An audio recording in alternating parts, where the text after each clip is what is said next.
APA, American Psychological Association. And of course, the first thing that is on the presentation is a little thing about plagiarism. I'm starting with this because obviously it's an issue that we need to be aware of.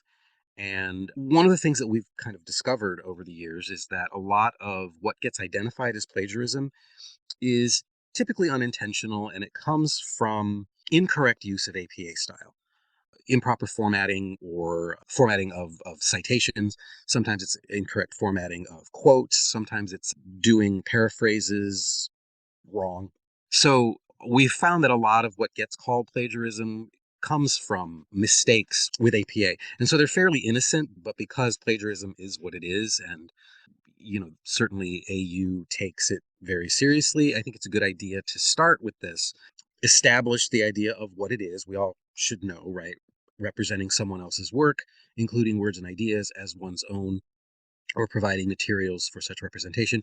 Examples include submitting a paper or other work that is in whole or part the work of another, failing to cite references, presenting paraphrased material that is not acknowledged and cited, or failing to use quotation marks where material is used verbatim. So in other words, a lot of this, it's not that a student sits down and says, well, I'm going to plagiarize my paper today. It's that they are working on a paper and they get some of the formatting wrong. They forget to put a citation where they need one, or it's incorrectly formatted citations, or incorrectly formatted quotes, or any number of ways that you can kind of mess up the APA formatting, which, a professor might not care about. All they'll see is that, well, this citation is wrong, or there should be a citation here and there isn't one, or this paraphrase is way too similar to the original text, and that's plagiarism, and you can get in trouble for that. So I wanted to kind of just call attention to this and highlight the idea that one of the reasons it's important to get your APA right is because you want to avoid being in a situation like that where you don't intend to to plagiarize, but you find yourself inadvertently in a situation where what you've done meets the criteria for plagiarism. So we want to be careful about that. All right. So in terms of the APA style guide, again, American Psychological Association, this began back in 1929. And this is a quote from the book. From its inception in 1929, the publication manual of the American Psychological Association has advanced scholarship by setting sound and rigorous standards for scientific communication in disciplines like psychology, anthropology, business, education, social work, and nursing. All of which, particularly nursing, social work, education, these are very prominent majors at Aurora U. All of those departments take their APA very seriously, and they certainly expect their students to know their APA. I will note here that we are working with the APA 7th edition. That means that only the 7th edition is the valid version of APA style that we are using. The 6th edition is still out there, but it is not valid. We do not refer to 6th edition. We don't use 6th edition. And so whatever resources you might go looking for, like online or anywhere else, make sure that it specifies APA 7th edition. All right, now this is pointing you to these resources that I wanted to show you. I do want to show you. I'm not going to do it right now, but this is just to kind of show you where they are. If you go to the Academic Support Center webpage, which is aurora.edu/ASC, it'll take you to the ASC main page. On the left, you'll see this piece over here, the blue menu, ITS, Academic Resources, Aid Book, Academic Calendar, etc. And towards the middle is the Academic Support Center, and under there is a link for citing sources. That's the one that you will click. It'll take you to this, where you'll see, among other things, this APA format 7th edition. Now, we'll look at that later, so you'll see what's actually in there. There are a couple of specific resources that, as I said, students find I think, find very useful, and so I do want to make sure I show you those.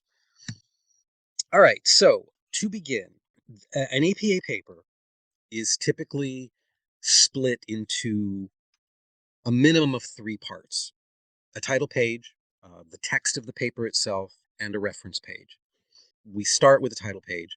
We also need to point out that when we talk about APA style, we're talking about a number of different things that you need to pay attention to. One is actual formatting, document and text formatting. So things like margins, things like font, things like style of the text, so italics, quotation marks, boldface, that sort of thing. Punctuation, capitalization. These are things that are integral to the way APA works, and so we really need to pay attention to those things.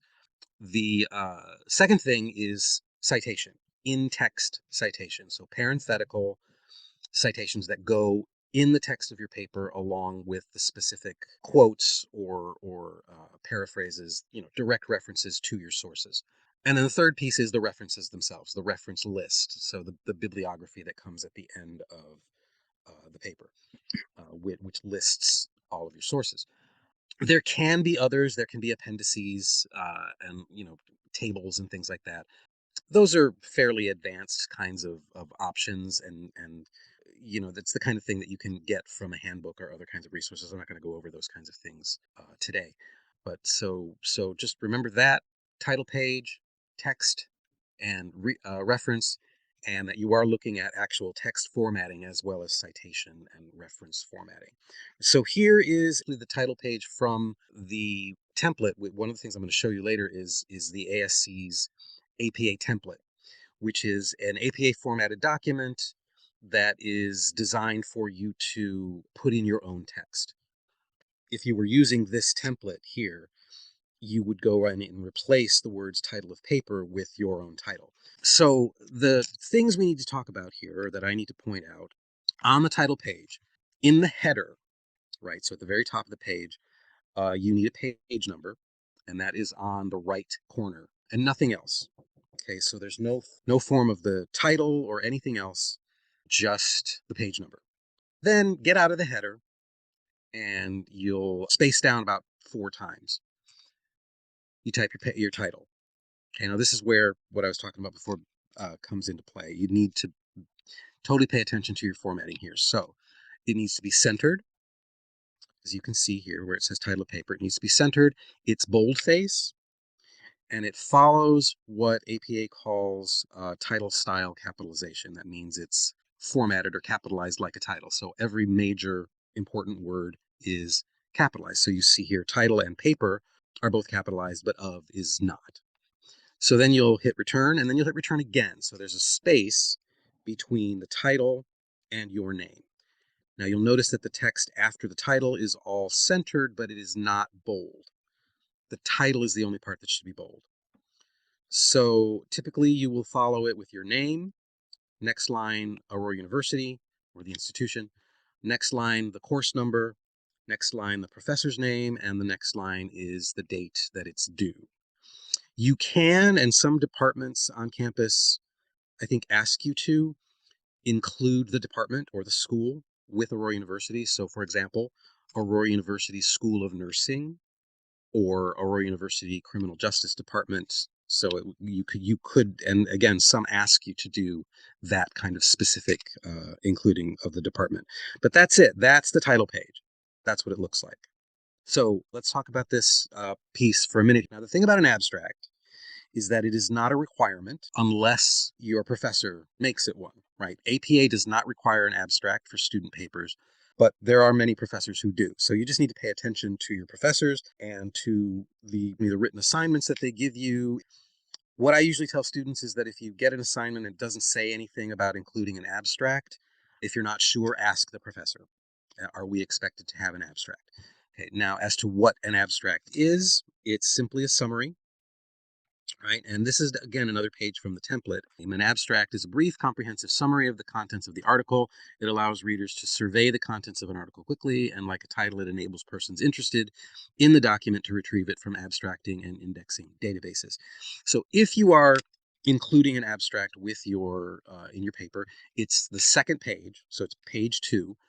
The word abstract is treated as a main heading, so it's centered, it's bold-faced, and it's capitalized.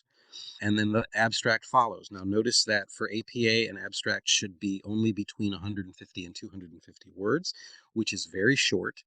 which means you have to be very careful about constructing your abstract. Now, in the social sciences, typically they will expect you to include certain things in your abstract. And if you look off to the left here, these are the things that they will expect you to include: the main topics or your thesis, the purpose, and a lot of social science and other science papers uh, don't use a thesis statement. They use a statement of purpose instead. So a description of your search methods, the methodology, the study methodology, findings and conclusion, and then at the bottom, keywords. You'll have the word keywords right at the bottom here underneath the paragraph, and then a colon, and then a list of the actual keywords that you're using.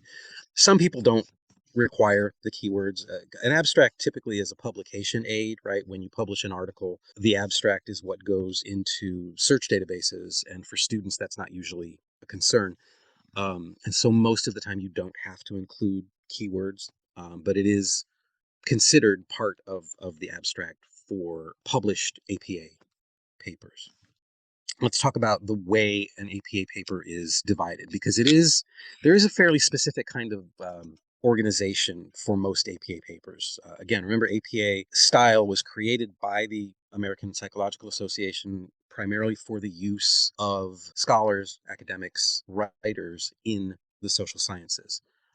It was used primarily by psychologists, sociologists, social workers, nurses, and it was, over time, it was adopted by other kind of expanding social sciences, things like criminal justice, things like business, some parts of education. And so because it wasn't created for the social sciences, they do have this kind of expectation that a APA paper will be divided into sections, and each section will have a heading. Now, you've actually already seen the way a main heading is formatted. APA provides you with at least 5 levels of headings. Realistically, most people aren't going to go beyond 2. So a heading and a subheading, which is a section within a section, or a subsection. But those two things are formatted slightly differently. For a main heading, like your title, it's centered, it's boldface, it's uppercase and lowercase. So it's that title style capitalization that I was referring to, where all the important words are capitalized. And then the paragraph begins one line below it, no extra spacing, and half-inch indentation. Oh, look at that. It says headings for title, abstract, and references are not in bold. That is incorrect. I believe that's a holdover from the 6th edition, so we're going to need to fix that. 7th edition actually specifies that all headings should be boldface. So that includes the title, the abstract, the reference page. They're all bold. All headings are centered, bold, and title style capitalization. Okay.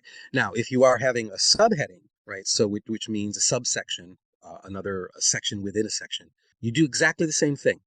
Boldface, title style capitalization. The only difference is that instead of being centered, it is flush with the left margin. So you can see here, next to the 2, you've got your subheading, and then the paragraph begins the same way, one line below, half-inch indentation.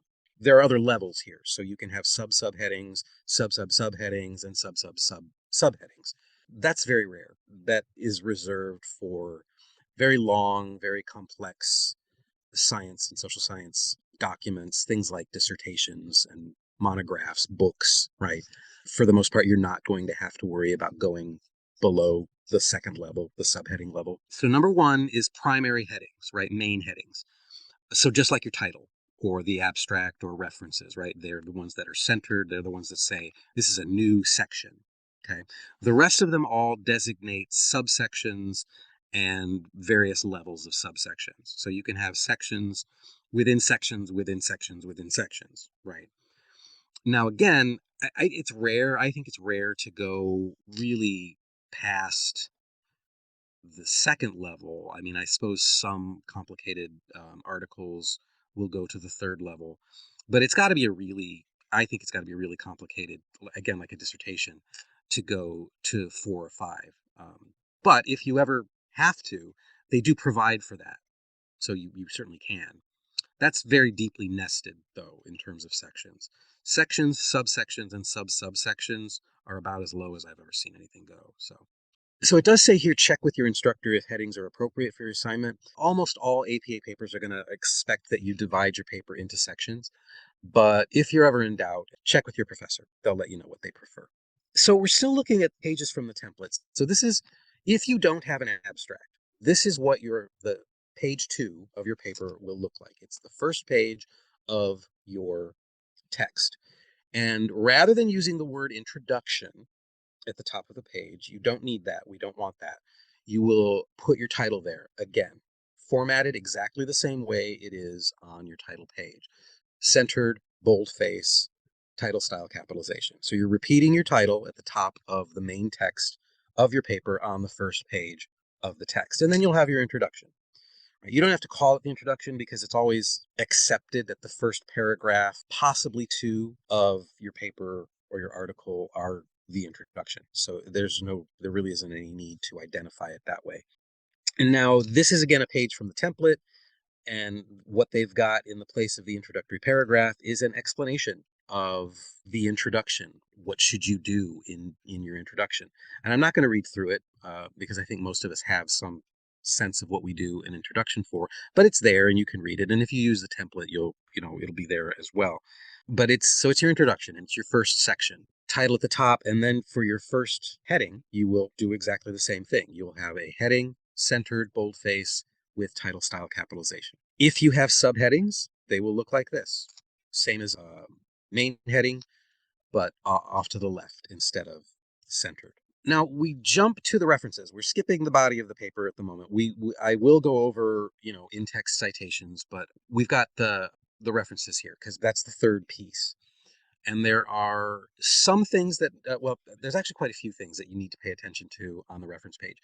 And I say this because the reference page has rules and requirements that only apply to the reference page. You will format text on your reference page differently than you do it anywhere else in your paper. Okay, so for example, the way you format the titles of articles, journals, newspapers, websites, books, you will format those titles a particular way in the text of your paper, but the way you do it on the reference page will be different. Punctuation and things like boldface and italics and things like that, again, you'll need to pay attention to, particularly on the reference page. You'll also have to do a hanging indentation, and it should be in alphabetical order by author. Again, this is a page from the template. And so it's presenting you with most common kinds of references, journal articles here, books here, and you can see authors' last names at the beginning of each one. Okay, so let's talk a little bit about quoting because, again, this is one of those places where it's very important to really pay attention to your formatting. And so, as it says here, the structure of your sentence determines the framing of your parenthetical documentation. So I think you all know the way this works. MLA works the same way, right? In the text of your paper, you reference a particular source. You put in parentheses next to the information a shorthand bit of information that directs the reader to the bibliography, the reference or the works cited page, where your readers can get the full information about the sources. So we're not including that in, you don't include full bibliographic references in the text of the paper. You use this shorthand, and that directs you to, again, to the reference page. But you are going to, the formatting of the in-text citations is going to be different slightly depending on how you choose to present your information. One common way, very common way, is to introduce the information, whatever form it takes, whether it's a quote, a paraphrase, a summary of data, or anything like that. Probably the most common way to introduce that kind of thing is to use what we call a signal phrase. And all three of these examples use signal phrases. She stated, according to Jones, Jones found. Those are all signal phrases. We call them that because they signal that information is coming. But they're all slightly different, and so they require a slightly different citation style. So in the first one, what you have is she stated that, quote, students often had difficulty using APA style, end quote, citation, and then a continuation of the text, but she did not offer an explanation as to why. This is a situation where the source is referenced, but not by name. So all that's being said here is she stated. We don't know who she is. The source has not been referenced by name. So we need to take care of that. And this is very simple. You know, you have the signal phrase, you then have the quote, which is, notice, formatted with quotation marks. And immediately after the quote, in parentheses, you have a standard APA citation. The last name of the author, comma, the year of publication, comma, and because it's a direct quote, the page number, P period, lowercase p period, and then the page number. Now, in this case, the sentence continues, so there's a comma after the parentheses. It'll be a period if that's the end of the sentence. But either way, the punctuation comes after the parentheses. Okay, so that's an example of a citation where you have a signal phrase that does not reference the source by name. If you look at the second one, according to Jones, students often had difficulty, etc. This is a signal phrase which references the source by name. When you do that, next to the name, and you're always going to refer to your sources, your authors, by their last names. But so next to the name, in parentheses, is the year of publication. So you'll notice that's the same as up here in the parentheses. Because you're doing it in the signal phrase, you don't need to worry about that parentheses. So your citation is actually, it's actually in the sentence. Jones, 1998, comma, and then you present the quote. Students often had difficulty using APA style, especially when it was their first time. End the quote. It is a quote, so you do need a page number, and so you still have to include in the parentheses P period 199, close the parentheses, period. Right? I call that a split citation because there's a quote in the middle. That is not something you'll see with anything other than a direct quote. Direct quotes are the only things that require page numbers or other specific identifying information. Okay, if it's a paraphrase or a summary, you don't include any of that. It's just the author and the year.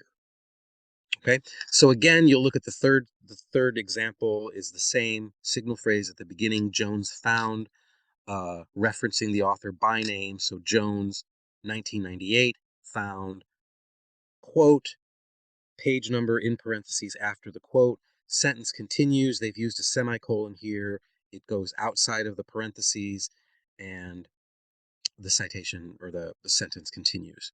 So that is that's how you cite. They're all going to look like one of those. Now, the information in the parentheses might change slightly depending on the kind of source you're referring to. And we can start to look at some examples of that. So in a case where you are summarizing information from a source or paraphrasing, and I'm going to mention this because paraphrasing, summarizing, these are places where I have seen students get into trouble because they're not doing it carefully enough. What that means is that if you're going to paraphrase or summarize information from a source, you need to make sure that you are focusing on the information and not the language of the source, of the original. So what I would recommend is, if you're going to do that, learn the information that's in the paragraph that you're wanting to use. Learn the information. Put the text away and reproduce the information from memory, so that you're not tempted to refer directly to the source. That's what gets people in trouble. They're looking right at the source, and I think without even intending to, students end up reproducing the actual language from the source, but they're not formatting it as a quote. And so again, I've seen it happen way too many times where something like that happens. A professor sees it and says, this is basically a quote, but you haven't cited it as a quote, and so it's plagiarism. Okay, so something to be very careful about. But if you are doing this, summarizing or paraphrasing, there's a number of ways you can do this. So the first example, again, a signal phrase, Moore advocates a radical revision of the juvenile justice system. It's not a quote, it's a summary of what Moore is saying in their article or book, whatever it is. But again, same kind of signal phrase. So author, Moore, followed by the date in parentheses, and then the information, a radical revision of the juvenile justice system. Similar example underneath, they celebrate the fact that, etc., whatever it is that they're celebrating. Now here you have not referred to the source by name. So this is another situation where you have to include the author or authors. So you haven't mentioned them by name in the signal phrase, so you put them in the parentheses. Start with the authors, comma, and then the year, and that's it. No page number or anything like that because it's paraphrased. Only use page numbers with quotes. And then the last example is a situation where you are referencing both the author and the title of the source. So in this case, in his article, whatever it's called in the quotation marks, Smith, 2019, admits whatever. Okay. Important thing to remember when you're dealing with paraphrased or summarized information, you don't need a quote page number, right? So again, only use page numbers with direct quote. Otherwise, you are only using author or authors and year. So more in-text citation stuff.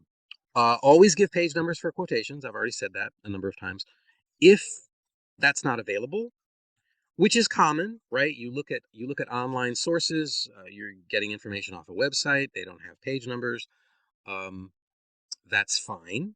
APA asks that you provide some kind of identifying information to help locate the actual place where the information came from.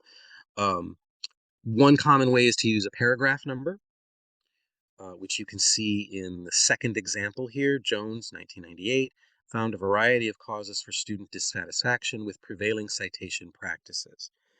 Now, I don't know why this is a problematic example. I'm sorry. You would only be including paragraph numbers if it was a quote. It's not formatted as a quote, but I'm assuming it should be. So again, page numbers, paragraph numbers, things like this, you don't need them for anything other than quotes. So let's pretend that the second example here is a quote. So that means you do, again, what we've seen, signal phrase, author's name, followed by the date, the quote, and then, in this case, paragraph numbers. And if you're using a paragraph, for a single paragraph, PARA, period, all lowercase, and the number, or if for multiple paragraphs, just like this, PARAS, period, and the page or the paragraph numbers. This first example we've seen this before, a simple quote that includes page numbers. And then the last one, another possible thing you can do, this is a case of the information coming from a table in a text. And so that's what they've actually said, table number 3. Okay. So you can, this is kind of up to your own judgment. I tell students, obviously, page number is best with a quote. So always look for page number first. If you can't find a page number, I think the second best thing is a paragraph number. But again, in the case of things like tables or charts, and things like that, specifying that it's here table 3 or figure 4 or whatever, that's fine as well. Now, things can get a little more complicated, particularly in the social sciences, where it's very common to have articles and even books that are written by multiple authors. APA simplified these rules. It's very easy now to remember. 1 or 2 authors you always reference both of them. Obviously, if it's one, you're going to reference that one. But if there's two, reference both of them always.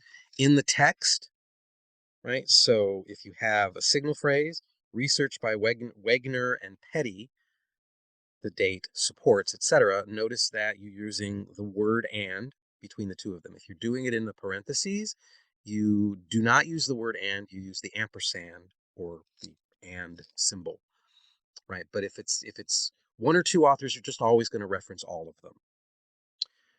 Three or more authors, very easy.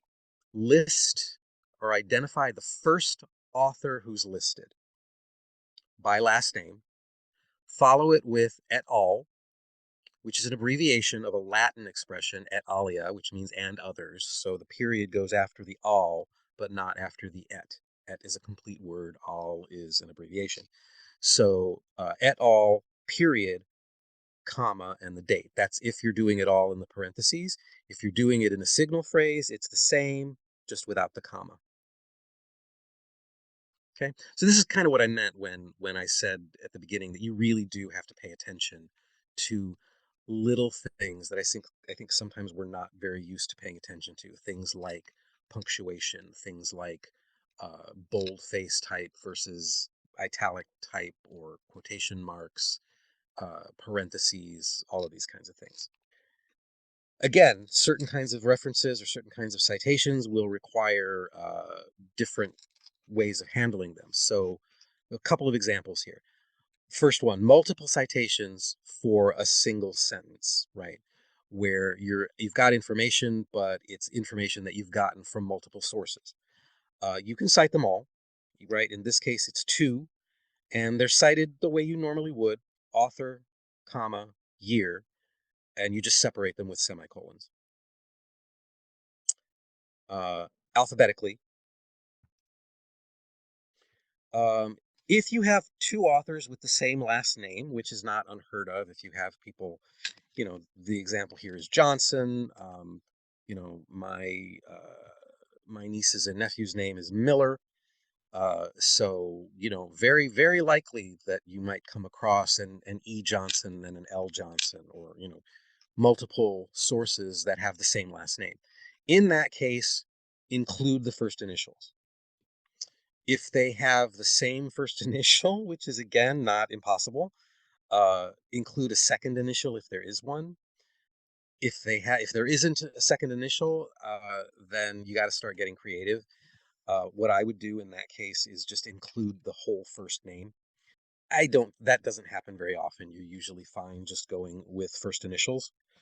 On the other hand, third example here is if you have more than one source by the same author published in the same year, then you have to add more specific information. So this is a case where Burned published more than one thing in 1981. And so in your reference, in your citation here, as well as on your reference page, you separate them using lowercase letters, right? So 1981A, the first article that this researcher published in 1981, 1981B, the second article or source that they published in 1981, and so on. All right, cool. So let's shift and talk about the reference page. This is where you're providing the complete bibliographical information about your sources. Although you're only including sources that you refer to specifically and directly in the text of your paper, right? So this is not, it's not, if you have sources that you've consulted but you didn't reference directly in the paper, you don't include them. Also not included on your reference page are personal communications. So we're talking about things like letters or emails, notes that you take in class, PowerPoints that your professor provides in class, or any kind of documents that a professor provides in class, informal electronic communication, so as well as including emails that would also be text messages, direct messages on social media, things like that. You will cite those, but only in the text. So you say that, so-and-so said this to me, And in the parentheses afterwards, it would say personal communications followed by a date. But you would not include that on the reference page. The reference page is reserved for sources that are publicly accessible. Your personal communications are accessible only to you and the people that you're communicating with. So those are not considered public. And so you do cite them in the text, but not on the reference page. All right, common source types. And again, this is a place where you really have to pay attention to the formatting. So journal article. And most journal articles, online journal articles that are obtained through academic databases, right? So we're talking about peer-reviewed academic journals, come with what's called a DOI, or a digital object identification number. If they have it, you are supposed to include it. So here's what a standard journal article formula would look like. You start with the author, last name, comma, and then initials. First initial is fine by itself if that's all there is. Two initials if they're there, you can include both. This is a situation where there are three authors, and on your reference page, you're going to list, almost every time, you're going to list all of the authors. The exception to that is if you have 19 or more. I know it's a ridiculous number. You're almost never, I mean, they do happen, I'm told, but it's very rare, I think, to come across an article that has 20 people credited as authors. There is a special way to do that. Again, it's not common, but they're not expecting you to list all 20 authors. But if you have 19, you have to list all 19 of them. So it's weird to me. But anyway, you start with the authors. Always start with the authors. I'll talk in a minute about what to do if you don't have authors or you can't find authors, but typically you can.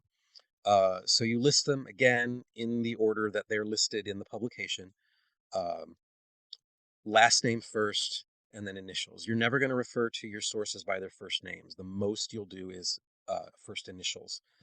Notice that before the last author in the list, you have a comma and the ampersand. That's what you're going to do in the author lists on your reference page.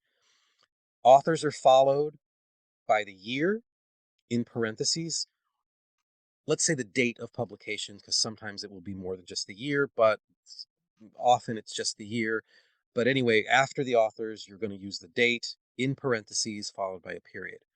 Now, this is where title formatting gets really wonky, because in the text of your paper, when you refer to the titles of, books, journals, newspapers, movies, anything that's long, you'll put it in italics, and anything that's short, like article titles, stories, chapters, things like that, you will put in quotation marks. You don't do that on the reference page. On the reference page, we use different formatting. We also do different capitalization. So this is important to take note. When you get to so after the year or after the date, that's when the title information is presented. First title will be, if it's an article, the title of the article. Now, it's not formatted at all. There's no quotation marks. There's no italics or anything like that. It's plain text. And it also follows what the APA calls sentence style capitalization. That means that only the first word and any names are capitalized, nothing else. So you can see in this formula, title of article, the only word capitalized is title. You'll follow that with a period, and then you'll follow that with the title of the journal. And you'll notice here that it's standard capitalization, right? All the important words are capitalized, and it's italicized. Then a comma. And then you have the volume number and the issue number. You don't have any of those words. No, the word volume or an abbreviation for volume or issue or number. None of those letters or words appear. It's just the numbers. So after the comma, you will have the volume number, just the number, in italics. Then immediately next to it, with no space, which you can see that in the example, right? There's no space here. So in parentheses is the issue number, just the issue number by itself. And then a comma, and then it says pages here. That means the page numbers. You don't want the word pages. You don't want a P or a PP or, again, any letters. It's just the numbers separated by a dash. And then a period.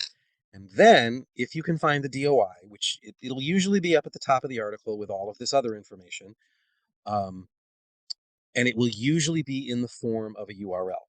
So it'll look like this: https://doi.org, followed by the number.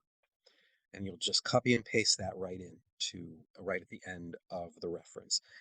Occasionally you will come across an article that does have a DOI, but it actually just says capital DOI : and it shows the number. That's fine. If that's what you have, that's what you put there.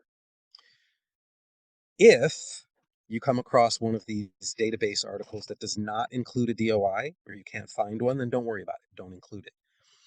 On the other hand, if you are retrieving an article, but it's not from a database, it's from a website, if it doesn't have a DOI, you can include the URL like this. Okay. Do not include the URL of the database. Okay. So if you found it through EBSCOhost, don't include that. That's if the URL says something like that, the database, EBSCOhost or something like that, it's basically the same thing as saying I got it from this library, which we don't do. So you would not include that. But if it's a website for the journal or for the periodical, then you would do that. Now in this case, this is a much simpler one. You've got the author, the year, the title, right? And by the way, you treat subtitles here after the colon as a separate title. So obesity is capitalized, but nothing else. Role is capitalized, but nothing else. And then the name of the journal here, which is up to date, and then the URL. Now, you notice here it says retrieved January 12th, 2020. Only include retrieved from if it's one of those sites where the information is being regularly updated. If it's not being updated on a regular basis, then you don't have to include that. All right, so for a web page, I mean, common web pages, things like the New York Times, although I'm very angry at the New York Times right now. But something like that: New York Times, Washington Post, CNN, any number of like governmental websites. So any website, you're going to differentiate between the web page and the website, and you're going to format differently. You're still going to use last name, comma, first initial, and middle initial if there is one. Oftentimes these will be dated more specifically. Journals do this sometimes too. Journals will often, especially since journals are often quarterly, which means they come out 4 times a year.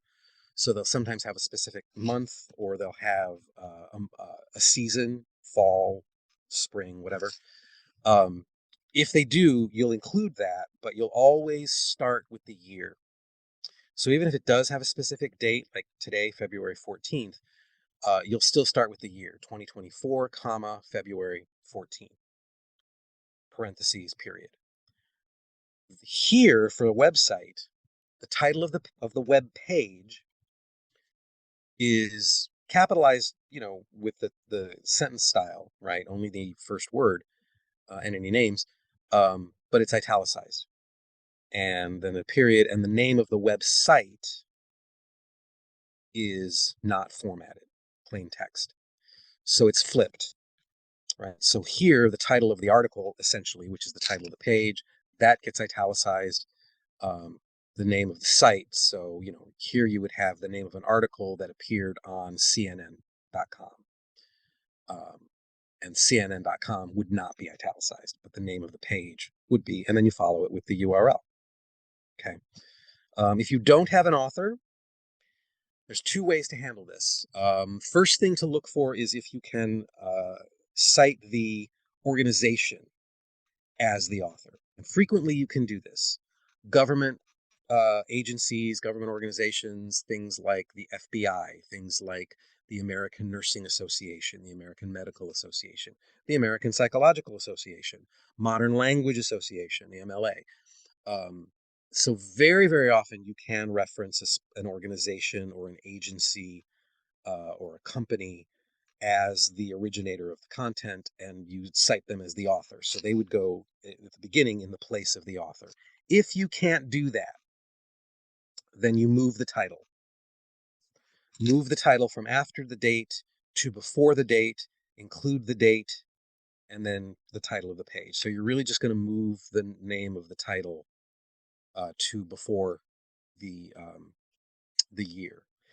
If there's no date, if you can't find a date of publication, then use the lowercase initials N period D period, which means no date. An online newspaper article is very much the same as a journal article. Authors, year, title of the article, the title of the newspaper, volume, issue, page numbers, and a DOI. If you can't find an author, well, I just went over that, right? Here's the example of that, by the way. This is a dictionary. There's not organization that you could cite there as the author, and they don't credit authors on dictionaries or encyclopedias usually. So you use the title, Merriam-Webster's Collegiate Dictionary, 11th edition, then the date, and then the name of the publisher, in this case, Merriam-Webster. There's a note here about using anonymous. Only use anonymous if the work actually says anonymous. If it's a book that was published anonymously and says by anonymous, or a document or an article or something like that. Otherwise, do these other things. Okay, a few things here. There are things we call indirect quotes. What does that mean? That is where you've gotten a quote, but not directly from the person who said it. So you're reading an article, and in the article, the author quotes, I don't know, Darwin. You didn't get it directly from Darwin, but you still want to use the quote. You can. APA suggests two things. If you can, find the original. Okay, let's assume you can't do that. So if you're not able, or you don't have the time or the resources to track down the original quote from Darwin, use the source, right? The article that you're using has the quote, reproduce it from the article, and you give credit to both. So you say, like in the signal phrase, you would say, Darwin, Charles Darwin famously said, quote, and you give the quote of what Darwin said, and then you follow it with as cited in, and then the author of the article that you got the quote from, with the year and the page number. That's an indirect quote, and they happen more often than you might think. So it's very simple, again, and it happens often when you're dealing with quotes from well-known people: Charles Darwin, Sigmund Freud, Martin Luther King, so that sort of thing. If you use a King quote, but you didn't get it directly from King, and you got it from an article that was quoting King, you can still use it, and that's how you do it. When you write about, again, theories or theorists, obviously if you're talking about people, you reference them by name, capitalize it: Freud, Erikson. If you are referring to their theories, you're going to capitalize their names, but not the theories. So Erikson's psychosocial theory, Skinner's theory of behaviorism, the names are capitalized, but the theories are not. That's all I got. This is just information about making appointments, our phone number if you want to text us, using Academic Support Net, which is in Okta, to make an appointment. If you have any questions for us, you can call us, or again, text us, and that's what that is. So that's the presentation.